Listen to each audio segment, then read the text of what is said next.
This is going to land in your inbox in the next week or two. We all know it's coming. 2 binders, a specific calculator, colored pencils, the folder in the exact right shade of green. And here's what happens in most houses, and there's nothing wrong with it. The list gets read, it gets bought, and the kid is handed a fully packed backpack on the first day of school. I've seen what that produces.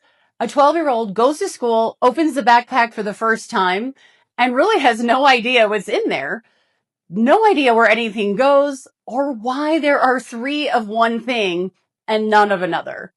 And that's not because they're careless. It's because they weren't there when it was taken care of. They weren't there when the backpack was packed. Because this list, this slightly overpriced, maybe a little annoying list, is one of the best executive functioning tools that you can use over the summer with your teen or tween. They're going to be reading a list, comparing it to what's already in your closets and around the house. They'll make a plan. They have to hold a budget in their hand, stand in an aisle with way too many options, and make a choice. Finally, they'll even realize at checkout that they forgot something or at home, and they'll have to figure out. That's planning.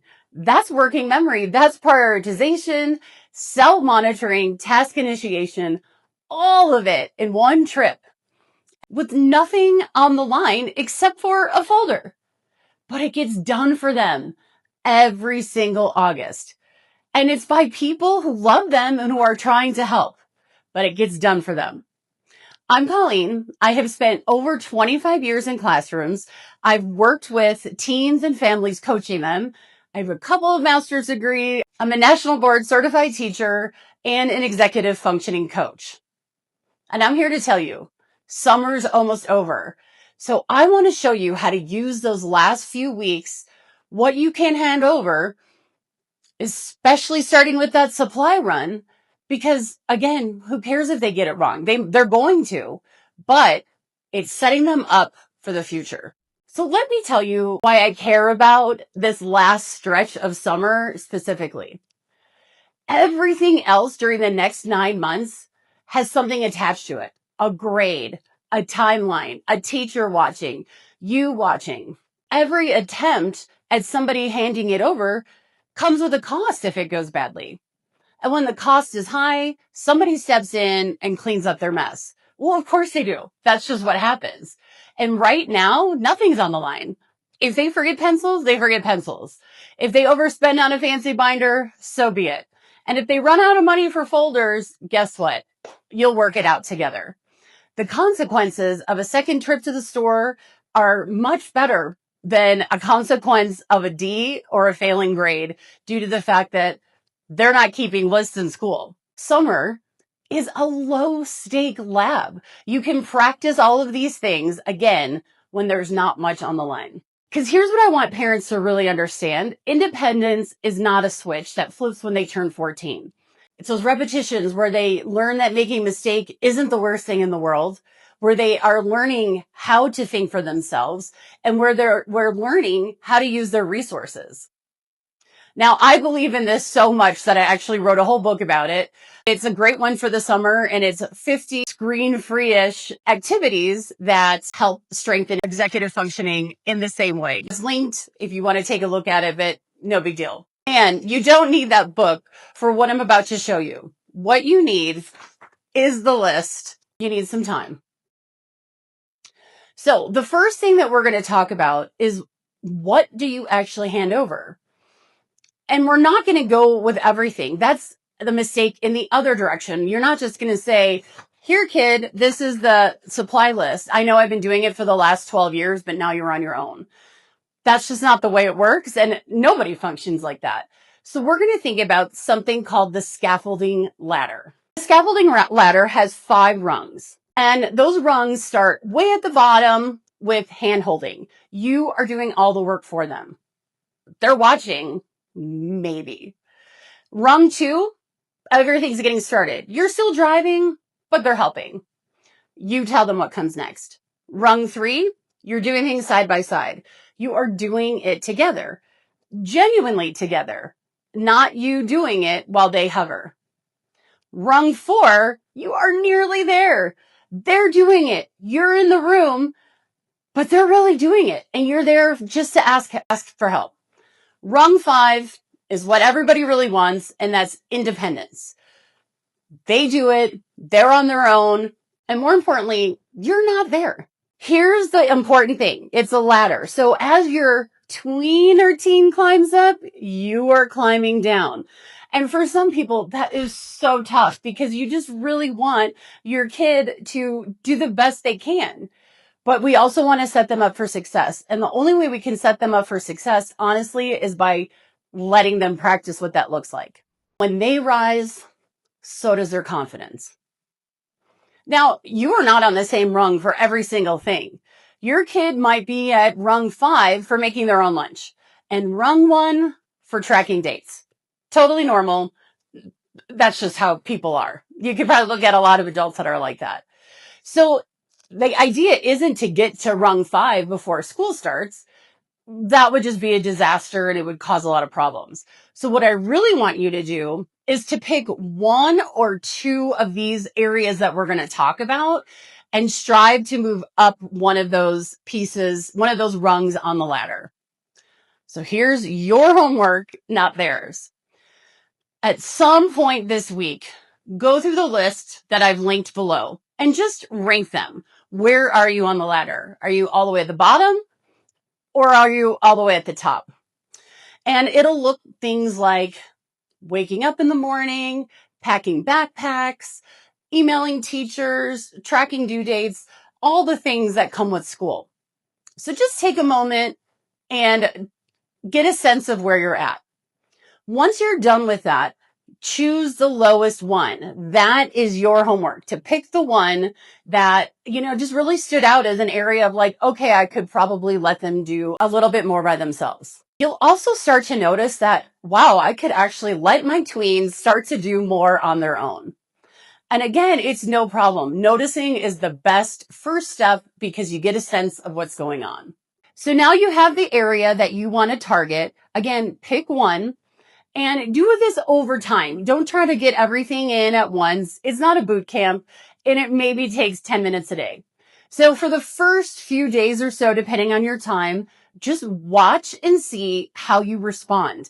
If your lowest number, let's say, was packing lunch, and that's, something that your tween can obviously do on their own, then, notice when they do it. Want to notice what your tendency is to do. Like, do they put too much mustard on and now you're going to refix the sandwich, or do we just let them eat it and then they'll figure out, oh, that was too much mustard? So that's the first week. You want to notice what's happening and just kind of let it be. The other thing you want to start doing is you want to call it out when they're doing it. That's metacognition. We don't say enough positive things to teens and tweens. We just don't. They're always being corrected, being told what not to do, rarely what to do. And that is, again, not a problem. It's just sort of human nature. We want to help. But the most helpful thing I've seen as an educator is actually telling them what they're doing right. So start there for the first week or so. Now, once you have noticed and you have a sense, here's the trick. It's your job to step back 1 rung on the ladder. If you are doing everything for them and they're in the hand-holding stage, then you want to step back and give them a little bit more independence. Give them some instruction, stand by. Again, we don't go from 0 to 100. You want to just go up a little bit. And you can tell them, like, hey, I've noticed I've been doing this for you and you're way too smart for that. So I'll help you. It'll start off probably more help than later.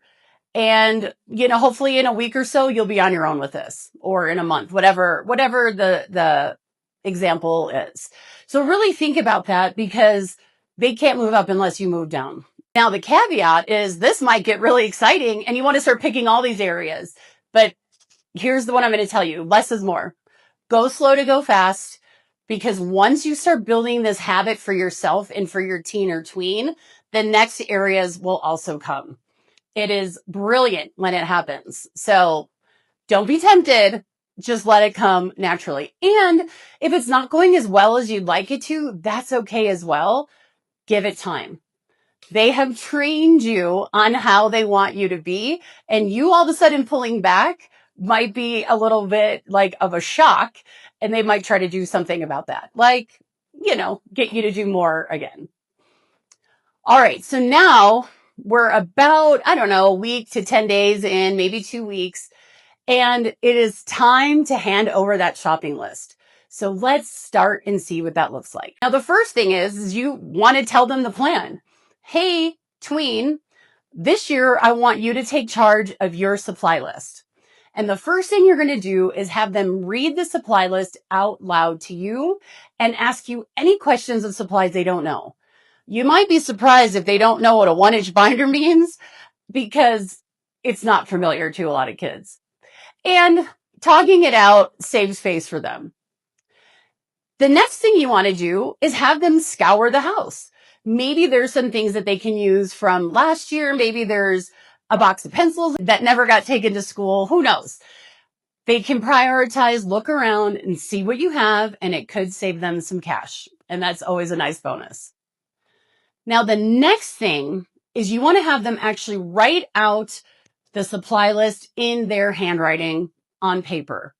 I'm sure we all know that when we write things down, it triggers something in our brain. And using 2 different senses at the same time and using that mechanism of a pencil really, really makes a difference for that working memory. Now you want to give them a budget. How much do they get to spend on supplies? This might be a good time for them to get online and start looking at different prices of things just so they can get a sense. I mean, I can tell you when I was 13, I had no idea how much a notebook cost. And honestly, I didn't really care. I just knew that it was showing up and I was going to write in it all year and then I was going to throw it out. So give them a budget and they have to stick with it. So they're going to have to figure out which is the best, products to use, which are the best deals and when should they go, where should they go.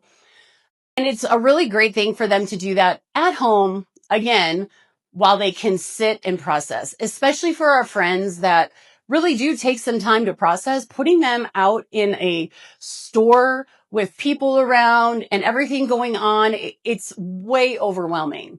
So giving them time to add things up, that is not a problem.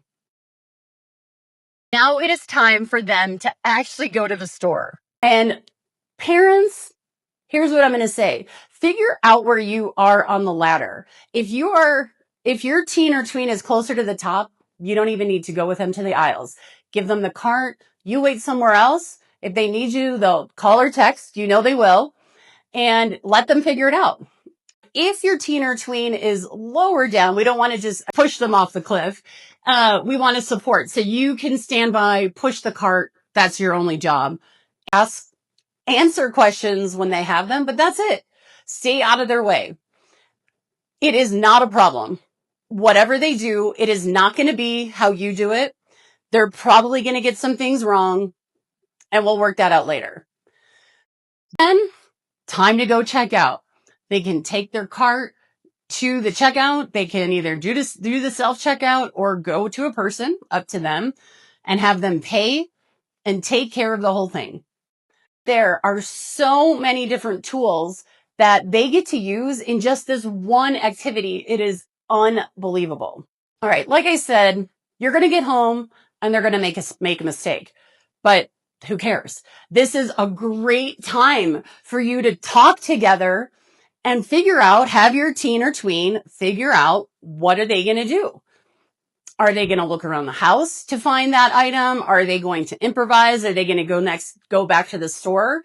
Great questions to ask them. What do they want to do and how do they want to handle it? Maybe they also went over budget and spent way too much money on a fancy binder and they forgot the pencils. Hey, you know what? Everybody forgets the pencils, so no problem. But again, these are great lessons for these teens and tweens to have in a low stakes way.